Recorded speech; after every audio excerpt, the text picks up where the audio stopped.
গল্পটি একজন কৃষকের, যে প্রতিদিন একটি রুটির দোকানে 1 কেজি করে পনির বিক্রি করত এবং 1 কেজি করে রুটি কিনে আনতো। রুটির দোকানদারের সাথে তার অনেক পুরনো পরিচয় হওয়ায় দোকানদার তার থেকে পনির নেওয়ার সময় আর মাপ দেওয়ার প্রয়োজন মনে করতো না এবং কৃষকও তার থেকে 1 কেজি রুটি কোনো মাপঝাপ ছাড়াই নিয়ে চলে যেত।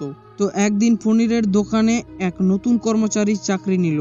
কৃষক যখন তার পনির বিক্রি করতে আসলো, তখন সে পনির কৃষকের থেকে নেওয়ার পর সেটা ওজন করে দেখলো। ওজন করতে গিয়ে দেখা গেল পনির 1 কেজির চেয়ে 100 গ্রাম কম আছে। সে তার দোকান মালিককে ঘটনাটা জানালো এবং দোকানদার খুব রেগে গেল এবং পরের দিন কৃষক আসার পর সে তাকে খুব বকাঝকা করলো। সে বাজারে বিচার ডেকে নালিশ করলো যে কৃষক তাকে ঠকিয়ে প্রতিদিন 100 গ্রাম কম পনির দিয়েছে।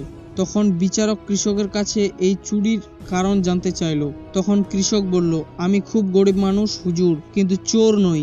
আমার বাসায় পরিমাপ করার কোনো পাল্লা নেই, তাই প্রতিদিন রুটির দোকান থেকে যে 1 কেজি রুটি নিয়ে যাই সেটা দিয়েই ওজন করে দোকানদারকে সমপরিমাণ পনির দিয়ে যাই। তাই আমার জানা ছিল না যে এখানে 100 গ্রাম রুটি কম ছিল।